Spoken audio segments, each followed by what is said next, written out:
Hey everybody, welcome back. Devin, the OG original Grognard, sitting back down here in the good old-fashioned Grognard's Corner. I need to come up with a better way of saying that. I don't know, one of these days maybe.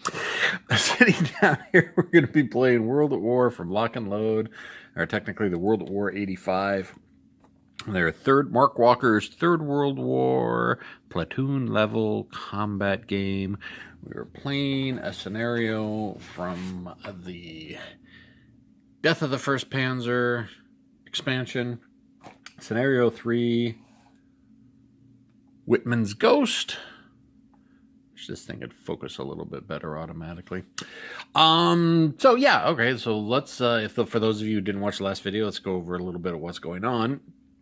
We got some elements of Panzer Grenadiers, of West German Panzer Grenadiers and West German armor attempting to take the town of Wittberg here, protected currently by elements of the Soviet 2nd Airborne. And they do have, the Soviets have got reinforcements coming on turn 2 in the form of, what is that, 8 platoons, so 2 companies, 2 reinforced companies thereabouts of T-72s on turn 2. And that's kind of what the situation is. That's kind of what we're looking at. So let's go ahead and start play. And now what you're definitely going to need, I do want to give one of my normal caveats. This is not a how-to play video. I don't do how-to play videos, although sometimes for some odd reason I end up passing on lots of really good rules information to people. I get a lot of rules wrong. It's one of the curses of solitaire play. A lot of times when you're playing solitaire, you don't have someone to bounce the rules off of, and so you will oftentimes misinterpret rules or read rules wrong and continue playing with them incorrectly. Now, I have played this game. This is one of the few games I have played face-to-face with other people, but I still get rules wrong anyways. And as this being one of my favorite systems, I will also have to say it's been probably 3 years since I played it last, so if you're here wanting to learn exactly how to play, now this is the wrong place for it. There are other people out there, this is kind of how the game is played. I do it to the best of my abilities. I'm going to show you how the game flow goes. If you like it, then maybe you'll go out and get the game on your own. Now, not saying I haven't passed on a lot of good information in the past. I was, go back to some of my earlier videos, Patton's Best and, Up Front. I mean, still it's been a couple years since I did Up Front, Patton's Best, and to this day I still get, I didn't really know that rule worked that way. I had to go into the rule book myself to make sure was I doing that right? Oh yeah, I guess I did do that right. So if you get something out of it, good, but yeah, just take with the caveat that I'm probably gonna mess rules up, and I'm gonna miss stuff, and I'm gonna forget stuff. But you know what? I don't care. I'm having fun. Let me have fun. Yada yada yada. All right. So first of all, you're gonna have to start off. You're gonna need your cup. This is my Lone Sailor coffee cup, and it's got some really good sailor sayings in it. Cousin of mine got that for me years ago when I was in the military. I think right after I got back from the first Gulf War. He got that for me. So it's a good cup. It's opaque. It's nice. It's hearty. I don't need all that much. But what you do need it for is to throw the command shits, the formation shits. So go ahead and take everybody's formation shit. Was that 2nd Airborne? That is 2nd Airborne. So 2nd Airborne, the elements of the Panzer Regiment, and elements of the Panzer Grenadier Regiment. Jesus, I can talk, honestly. And then the intern markers. I've got 3 intern markers. Put them in there. What have I also got? Okay, I also went ahead and printed up and cut out. I kind of showed this off in the last video I did. Artillery reminders. Because one of the things I am infamous for doing is, yeah, I'll pull out the counters to remind me that I have artillery strikes in the game, but these are so small and they get set off to the side, I tend to forget about them. However, with these much bigger ones, and I got the PDF off of Board Game Geek, just pull out whichever ones, whichever artillery strikes I have. So I've got a high explosive, 3 dice at a 4 to hit, and then DPICM, for those of you who don't know, and you should if you're a modern war gamer, depleted or dual purpose improved conventional munitions. I usually call it cluster munitions, so that's typically what it is, but it's officially dual purpose improved conventional munitions. They're cluster munitions. I don't care what anybody says. All right, so we got all our chits. There we are in there, and we just shake up the mug, and we pull out. This is one of the good things that makes this game solitaire friendly, is because it all is token chit pull for unit activation. And what do we have here? Okay, so the first unit we have activating, if we get this other thing to focus, is 3 174 Panzer. So that's these guys, and of course now that goes out of focus is this formation up here. So let's go through a quick sequence of play. The outline of play. Operations phase, which is basically what we're doing, is pulling markers.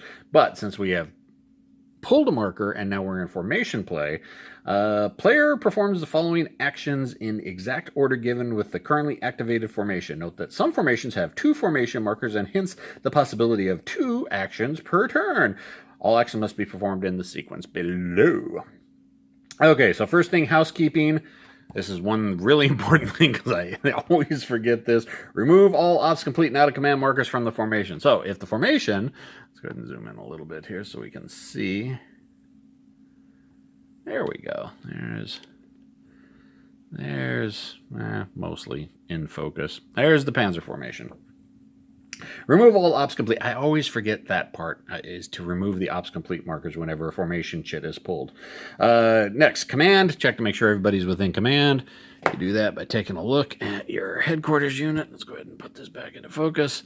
And the command range is the number inside the lightning bolt. So as long as all units are within 5 hexes of the HQ, which we can see the entire formation is within command, so I don't need to roll for out of command penalties on any of the units. The only units that don't have to worry about ever being out of command are recon units. Now, come on, focus. There we go. Recon Okay, it was in focus. There we go. Recon units. You can know they're the recon unit because they've got the little circled R at the top of them. They never go out of command for whatever formation they're attached to. They just they're designed to operate outside of command and control limitations because, well, they're recon. That's what recon does.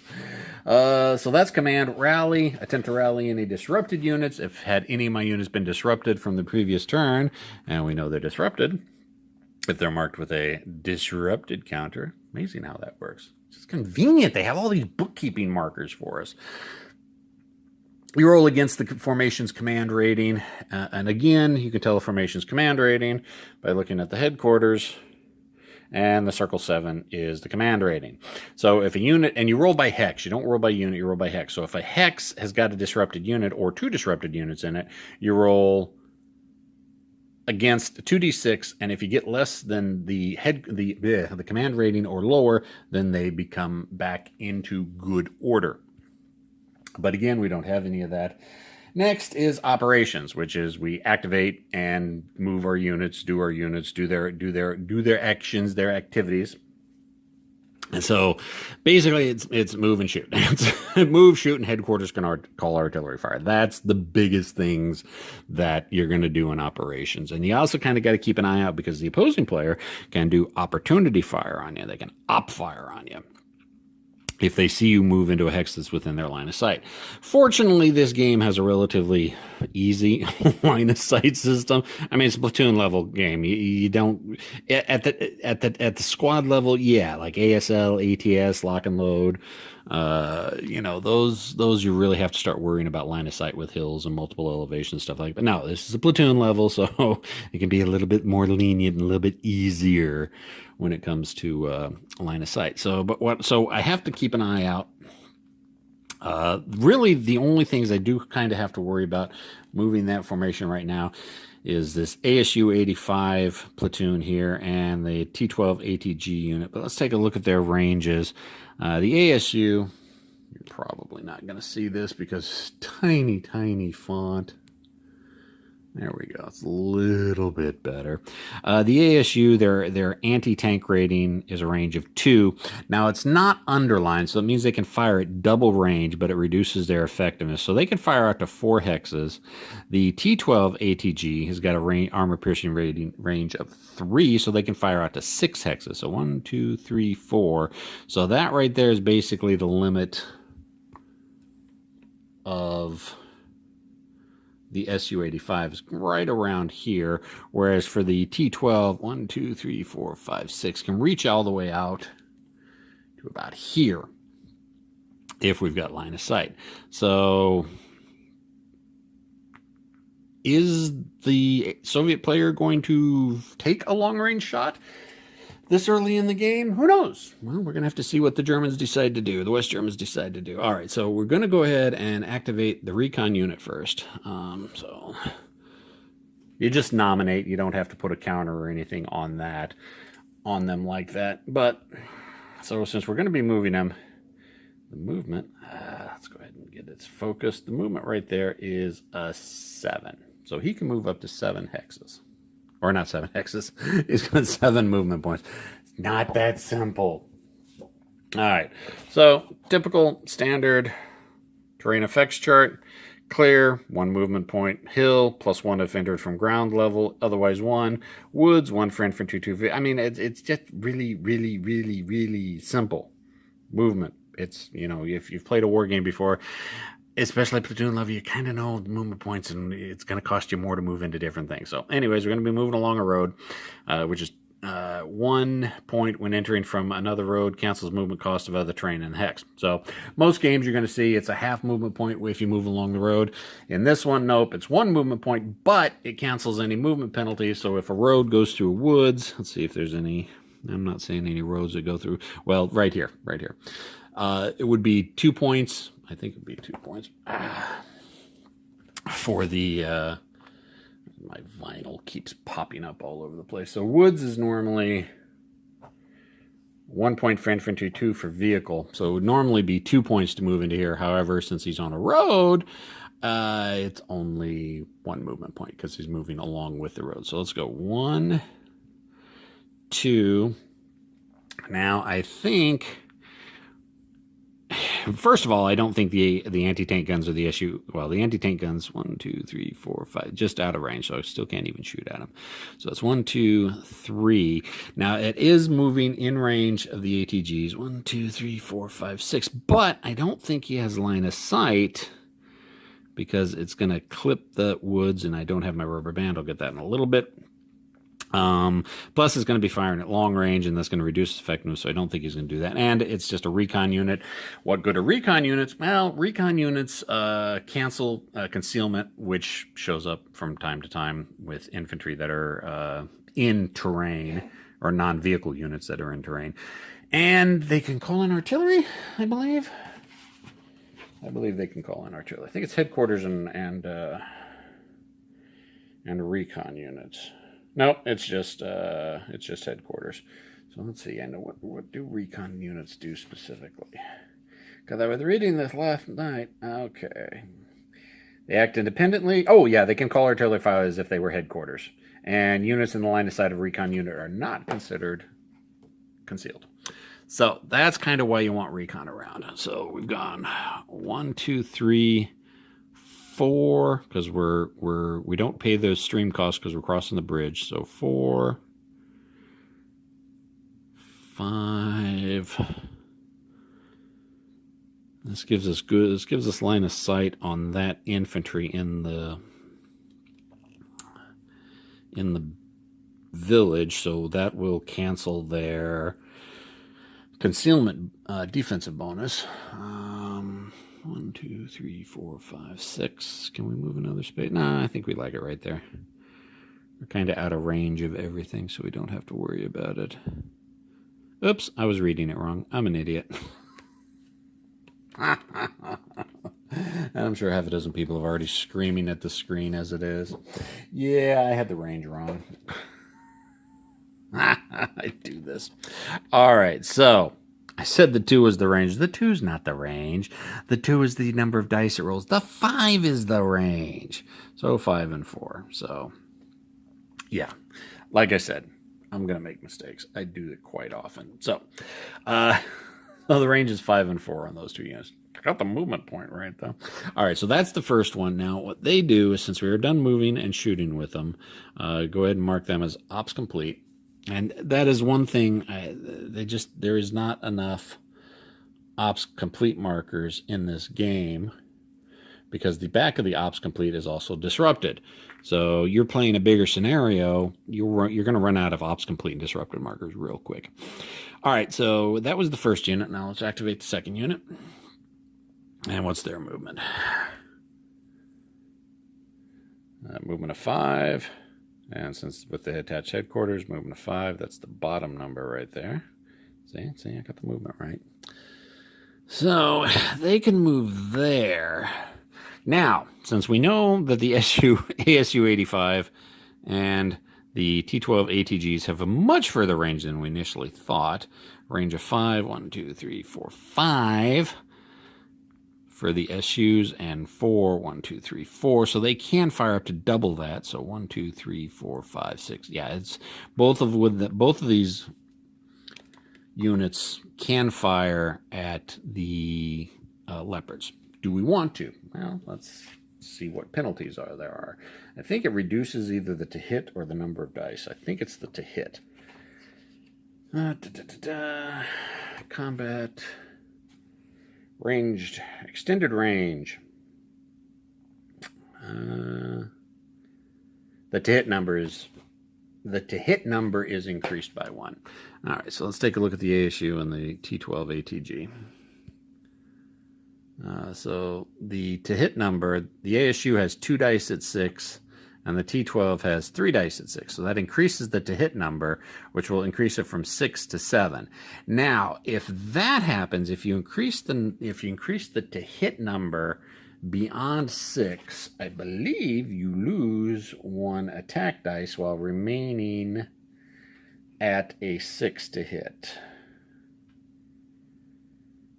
Where is it?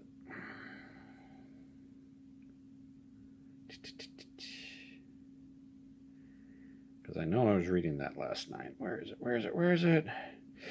Okay, if due to effects of moving, fire, reduced range, extended range, whatever, or not reduced range, the unit's to hit number would be increased past 6, decrease the firepower by 1 dice for each point past 6, and keep the to hit number at 6. So, right now what we're looking at extended range, I need 7s. So I'd get 1 dice at 6 with the ASU 85 and 2 dice at 6 with the T12 ATG. So basically, if I fire with both of them, it'll be 3d6. Let's see. Can both of them fire at a unit? Can a unit only be fired once per hex, or can as many units? Okay, let's take a look at that.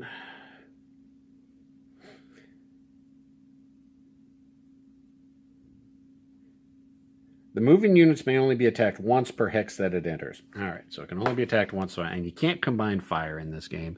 So it'd be I could either fire the T12 or the ASU 85.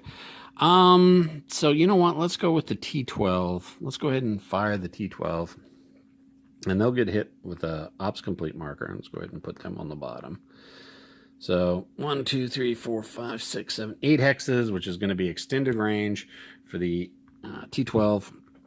And normally it would be 3 dice at 6. However, it's at extended range, so it would normally increase the to hit by 1, but the 6 is already maxed, so it instead decreases the amount of attack dice you get. So it's going to be 2 dice at 6. Get lots of 6-sided dice for this game, folks. You're going to be rolling a lot of 6-sided dice sometimes. All right, so let's go ahead and do the attack. 1 and 1. Oh, that's bad. That's a complete miss. No hits. No need to worry about rolling defensive because we're looking at target number 6. So they continue their move. So 1, 2, 3, 4, 5. Go ahead and put them there. And again, since they are done, mark them with ops complete.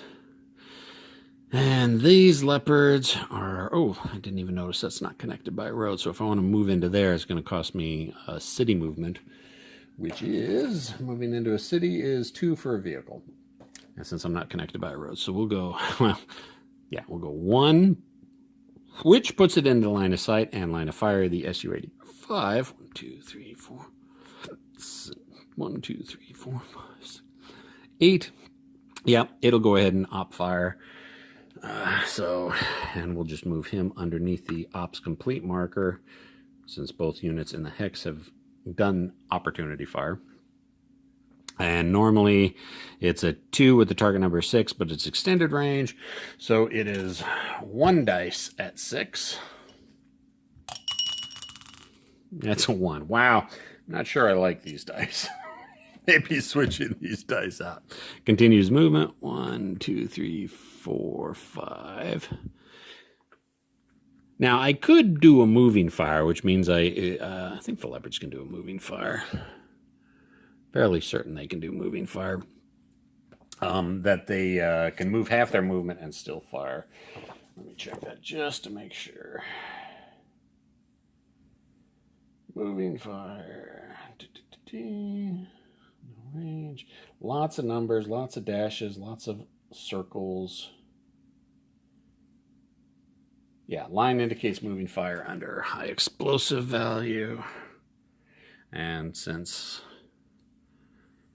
he's got a line under his high explosive value, that indicates he can move and fire. Yes. Okay, but I didn't move half my movement, so I'm not going to fire. So that's the first activation. And we go ahead and shake up our cup, and we make sure we're not cheating. We draw the next formation. Next formation is an end turn marker. All right, so we take the end turn, set it to the side. When you get 2 end turns, it ends the turn. And that's how that works. So yes, there have been times when I've pulled the 2 end turns right at the beginning of a turn, and no formations got to activate, and the turn was over before anybody did anything. All right, so what do we got next?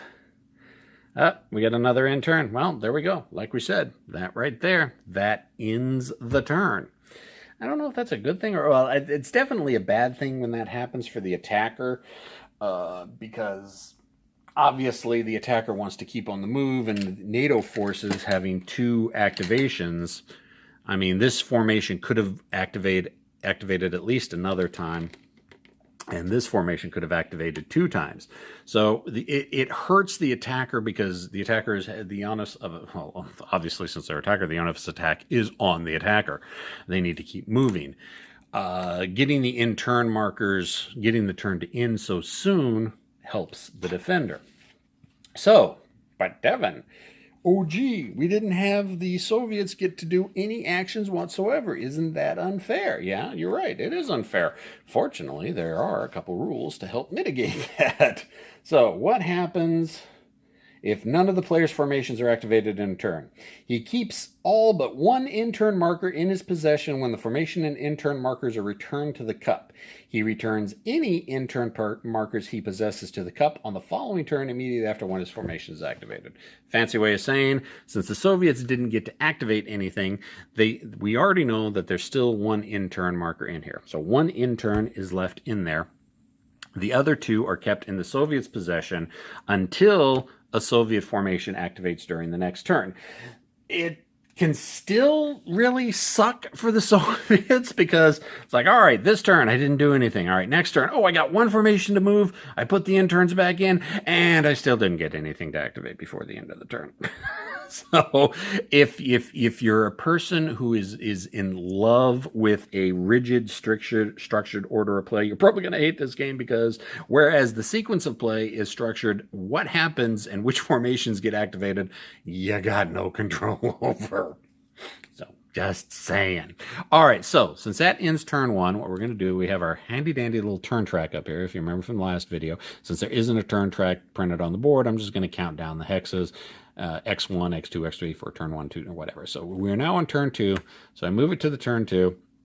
We know that the first armor, or first tank, Soviet first tank, shows up in turn 2. So their formation marker plus the designated formation, which is kind of a special rule that's going on. The designated formation also acts as a first tank formation marker. So in this game, this scenario, the first tank actually has the opportunity to activate twice, which is kind of cool. So they get tossed into the cup. Now let's check to make sure if there's any end of turn bookkeeping. I don't think there is. I think the formation removal markers, I really wish it would autofocus. The ops complete markers are only pulled off at the when a formation impulse is pulled. Let's see, marker removal.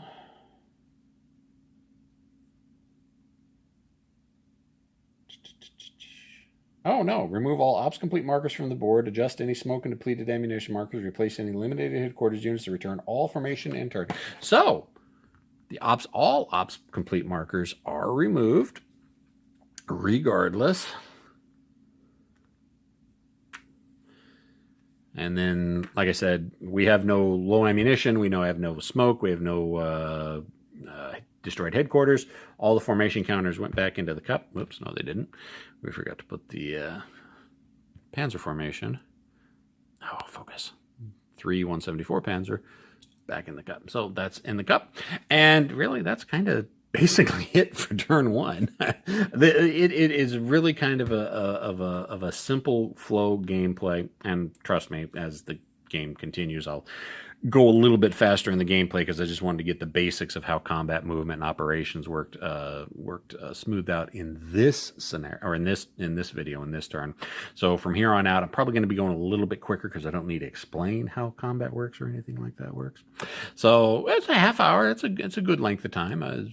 Keep these videos to half hour, 45 minutes. I should be able to knock out a couple a week if I get the motivation. Questions, comments, concerns, complaints, criticisms in the comment section. I'll see everybody next time. See ya!